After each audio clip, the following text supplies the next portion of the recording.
Tape 7, the survivor is Adam Kohn. What did you wear in the Friedland camp? Yeah, we were wearing also the same thing what we were wearing in Auschwitz, striped uniform, which was made, I don't know out of what, cotton or jute or whatever. And winter time was very cold, Then eventually they gave me the coat, which was okay. But before I got this coat, I was freezing.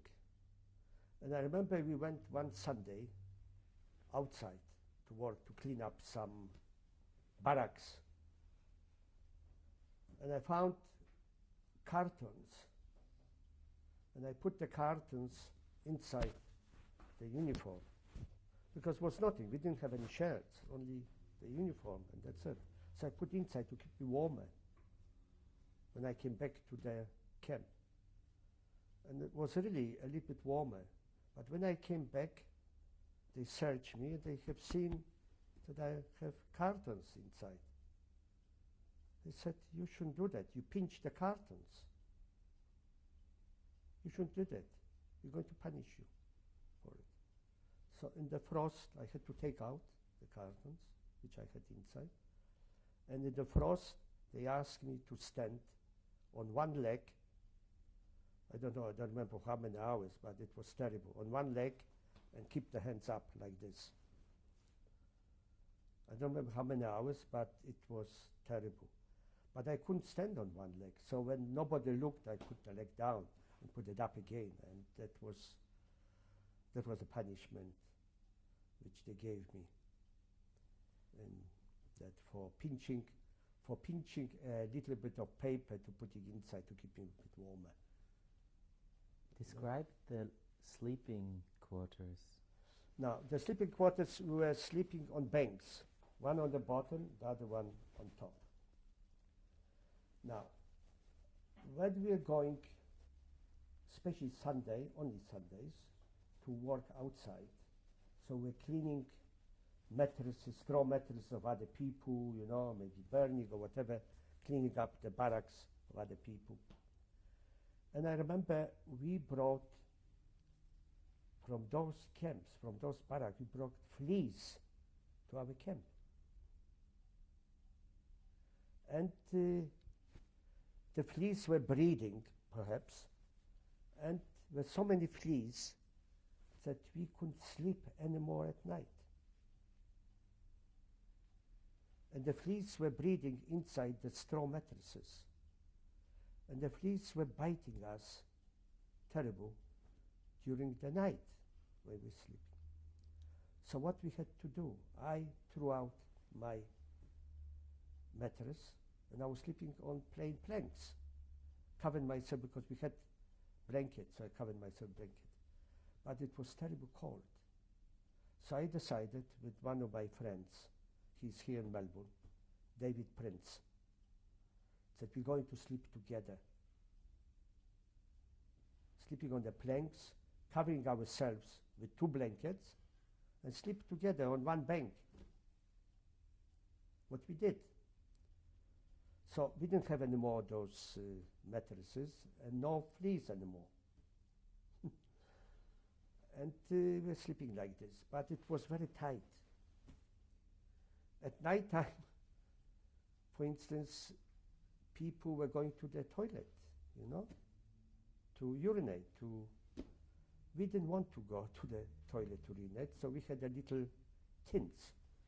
We found tins, we had tins. We were doing this in the tins. But because we were very cramped, the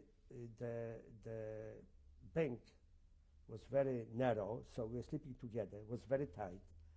So that tin full was falling down on the head of somebody else who was sleeping down. And can you imagine at night time the screaming of this guy who was sleeping down on the lower bank. And I met this guy once 10 years ago in America, in New York. He was reminding me about those incidents in the camp when the full tin of urine was falling on his head. And this was happening, I wouldn't say every night, but very often. What forms, if any, of sexual harassment are you aware of? No, don't know in it. Not in a camp where people were weak and they were, in my opinion, they were not thinking about sex at all. And abuse from the guards? Pardon? What about the guards? The guides? The guards. The guards, yeah, so I don't know. I don't know. Didn't have any contact with them, so I really don't know. What work did you do in the kitchen? Yeah, in the kitchen I was peeling potatoes. I remember I was peeling potatoes, cleaning the potatoes, you know, preparing for this and this, because there were a few people who were doing this. And I remember we were washing the potatoes, and there was a guy who was friendly with the cook, and he was allowing him to pinch potatoes, and we were giving him with his buckets, not full buckets, a little bit of buckets of potatoes. He was bringing, I think, buckets, empty buckets, and taking the buckets with potatoes back, you know? And this I was doing. But yeah, we were cleaning potatoes and peeling them and cleaning other vegetables. That's what I was doing, and cleaning the kitchen. I was a kitchen cleaner. In Friedland, what did you know about outside events? No, we didn't know very much. We found out in the end, actually, that the Russian army is advancing, you know, is advancing, that not long the war will be finished. But remember that we were liberated 5th of May, 1945, 9th of May, sorry, not 5th, 9th of May. And other parts, let's say Poland, Lodz was liberated already in February. You see, so the rumors were that the Russian army is advancing and the American army is advancing from the north. And that's all what we were, but we were hoping that this will not last long, but we didn't know what was happening. Because, you know, what happened, they were liquidating actually the German, because they knew that the Russian army and the American army is advancing. They were liquidating the camps. And they were taking the people on a march. They called it a dead march. And they were coming to our camp, those people. And I remember a father who was in a different camp arrived in our camp, and he met his son who was in our camp. Can you imagine? And that was really terrible, because we had to share the food with those people. But those people were so weak, so thin, they were dying in our camp, one by one. I remember I was holding a guy, feeding him, give him, I don't remember, a little soup. He was dying on my hand, and were a lot of people like him were dying on our hand. Then we had to get rid of the bodies, and that was really bad, because nearly the end of the ghetto, of the camp. What do you remember about that man coming and seeing his son? So I don't remember much, but I know this guy, and this I know this boy even after the war, but his father died. He was a doctor. But he died I don't remember whether he died in our camp or he died later on, but I knew that he died because I met his son on few occasions after the liberation. What's his name? I don't remember. I knew his name, but now I can't tell you. I don't remember. Where is he from? From Lodge. He was from Lodge. Yeah. His name is on my tongue, but I can't remember now. Describe the day you were liberated. Yeah, the day we were liberated. You know, there were rumors actually that the American army and the Russian army is near, but we didn't know anything. Suddenly one day in the morning we have seen that no more German SS. The only local police is watching us. So we knew that here now is coming the end. But we couldn't go out because, you know, we had always those mostly Ukrainian SS. They were standing on top of the watching the whole camp where the reflectors were going. But suddenly we didn't see them anymore. But we had seen the police in uniform. There was actually town police. So then, that night, I, with my friend, I decided we not watch it anymore. Let's escape from here. We don't know what is going to happen. Let's escape.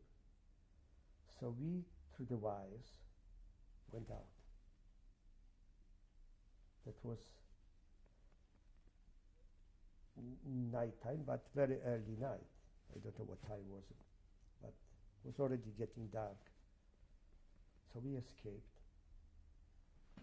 And not far from us was a house. Yeah, it was night because we have seen light in the window, so it was at night time. Couldn't be daytime. We have seen light in the window, so we decided let's go into this house.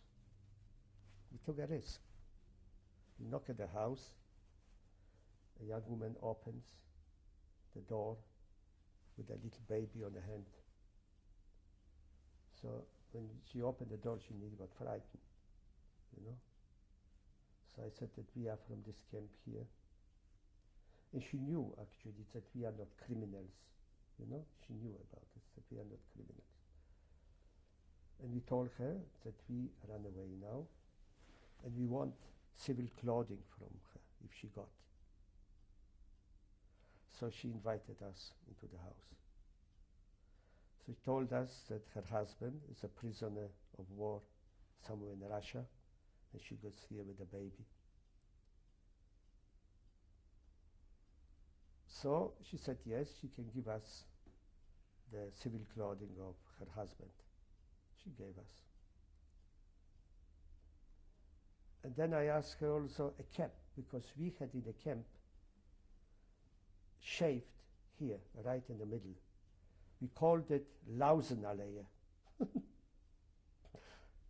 You know in German what a Lausenallee is? Can you explain? So Lausenallee was the promenade for the lice. Yeah. And you know, the reason why we had it that we couldn't escape. So we had to wear a hat, a cap or something. So we asked her for it. She gave us.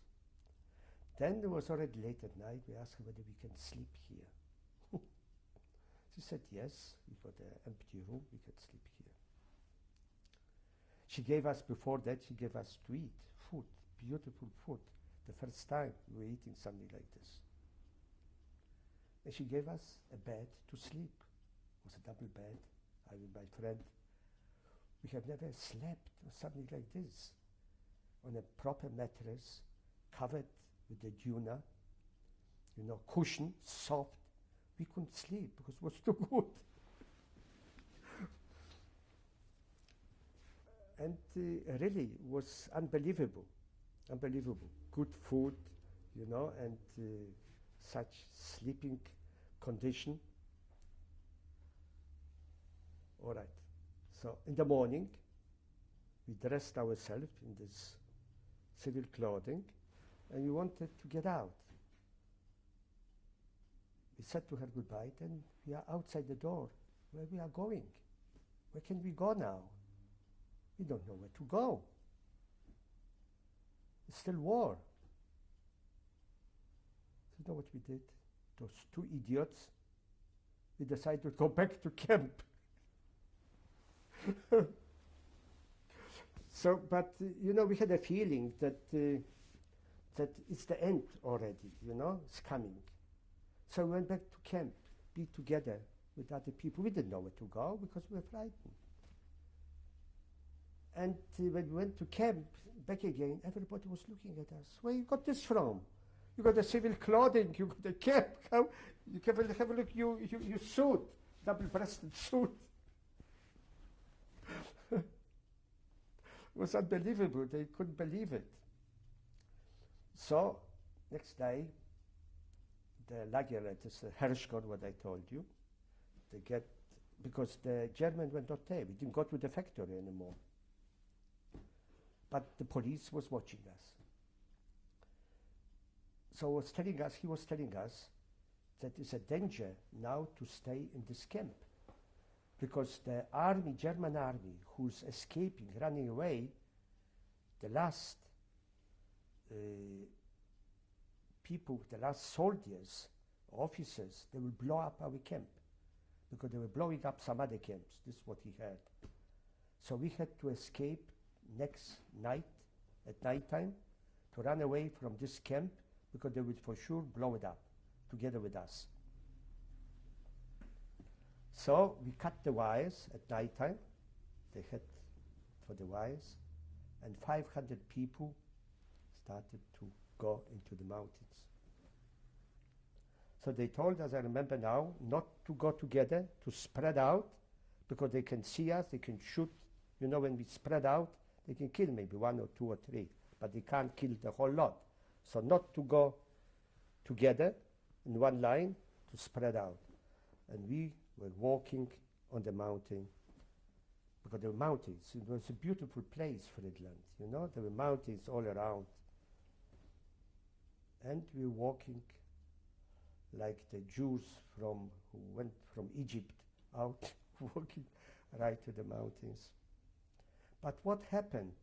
I met, walking with us together, this woman who was hiding us, who gave us the food and the sleeping and the accommodation for the one night with the baby. She was walking with us. What she was frightened of, she was frightened of the Russian army, Russian soldiers. Because she heard, she told us, that the Russian soldiers are raping all women, all German women. So she got trust in us, already she met us. She was going with us together into the mountain. And I remember she had hard-boiled eggs. She was giving us the eggs to eat. And the first time in 5 years I was eating eggs. Never have. This is on my journey to the mountain. When we were on the mountain, it was at night time.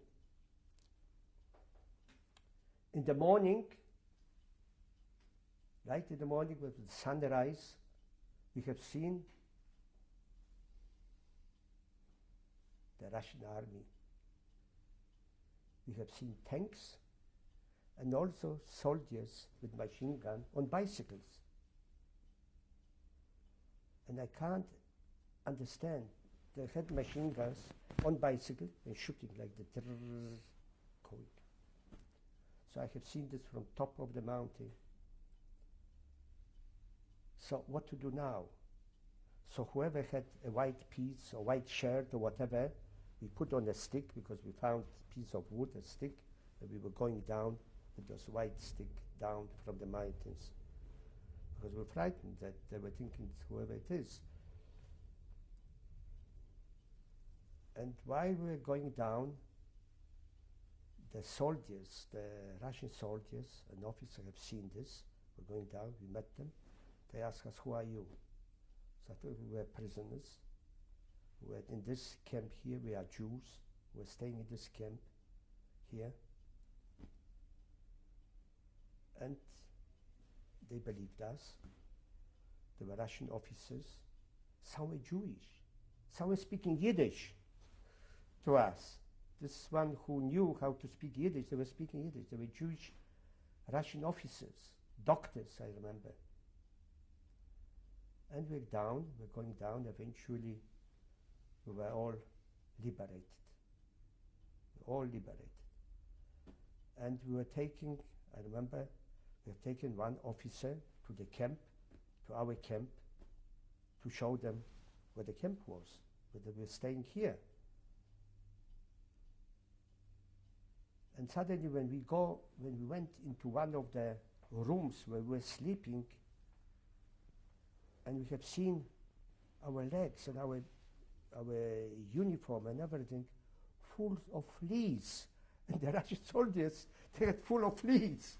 They ran away quick because the whole camp was infected with fleas. You know? Eventually, I'll tell you, they told us that you're going to get 1 day free in this town. You can do anything you want. It all belongs to you. 24 hours free. So terrific. We were free. So what we were looking for? We were looking for food. That's all what we wanted. We didn't want anything. We were going into the houses because no German was in this town. All Germans they ran away, they escaped. The houses were empty. So I remember they were going into beautiful houses, carpets, paintings. Nobody cared about this. They were going to the kitchen to look for food. Look for food. And I remember they were going to the cellar, because they had cellars also. There were a lot of wine. And they found pork or bacon, dry bacon in the cellar. People have found it. They were carrying bacon on their shoulders, I remember, in bags. They were eating it. And 2 days later, all died. Who was eating the bacon, they died. The stomach couldn't stand it. They were never eating bacon for 5 or 6 years. Suddenly they ate bacon and the stomach couldn't digest it. They died. I remember that 24 hours has become 3 days, not 24 hours. And I was walking also with my friend. I had the civil uniform. I wasn't in stripes anymore. Walking in the street. The streets were empty, except Russian soldiers. So you could go into any house you wanted. You can kill, you can shoot, you can do anything. And we opened this Bank of Germany. We opened the door is open. We went into the Bank of Germany, inside. Nobody there. We have seen 2 safes. 2 safes. We found, I don't remember, we found on top of the safe the keys or something. We opened the safes. Plenty of money, banknotes, German marks. So what we do? So he said to me, the friend, let's take bags, put banknotes into the bags. So we did. We found bags, we put banknotes into the bags. I don't know how many banknotes were, how many millions, marks. A lot, I can tell you, it was quite a lot. We loaded the bags with the banknotes. And then we left the bank. We put on our shoulder the bags. He was one bag, he had another bag. And then we asked, where were we going? Where could we go with this? We didn't have to go. And I said to him, look, who wants money now? Now it's a different world. We don't need any money. We are liberated. It will be a beautiful world. It will be a paradise. We don't need any money. So what we did, the advanced Russian army was still going on the highway. We're going for a few days. Tanks, and the soldiers were sleeping on the tanks. The tanks were going, you know, making such a noise. They didn't care. They were sleeping on. They were so tired.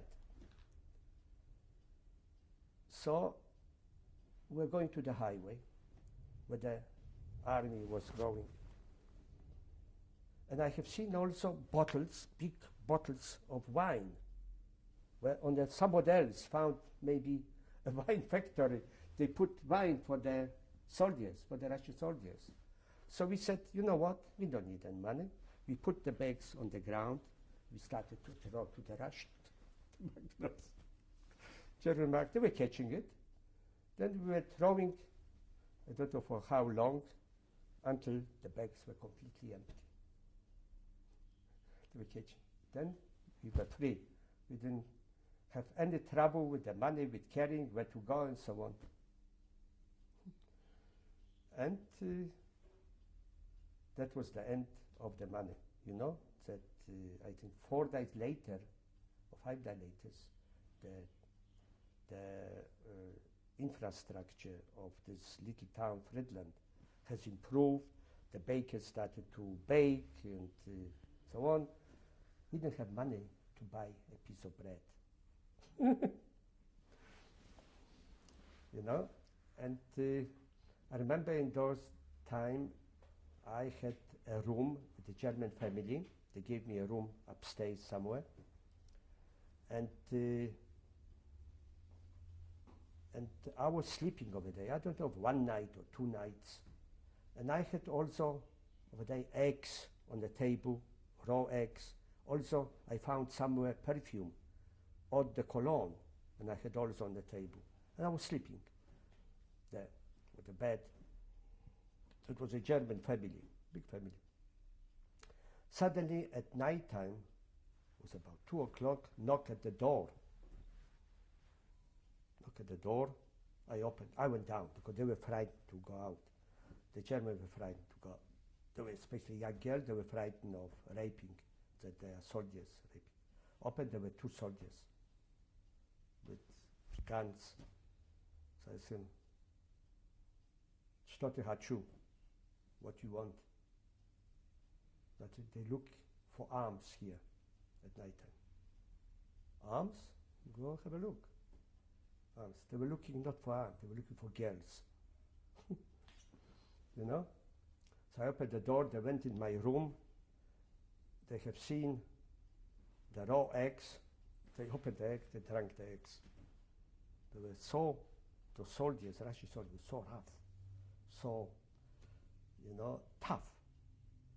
And they could eat anything. Then they drank the eggs. Then they have seen the eau de cologne. They smelled this, they drank the eau de cologne. Then they went downstairs, they were looking for arms. They asked all their family to go out, and they want to search for arms. They want to search the whole house. But they were not looking for arms, they were looking only for girls. But there were a few young girls, so they ran away, they were hidden somewhere. So I have seen, I remember that, they were searching old people, there were only old people, old women. Eventually they couldn't find any arms. They have taken the old woman, they raped her. They were so hungry. And eventually I left this house,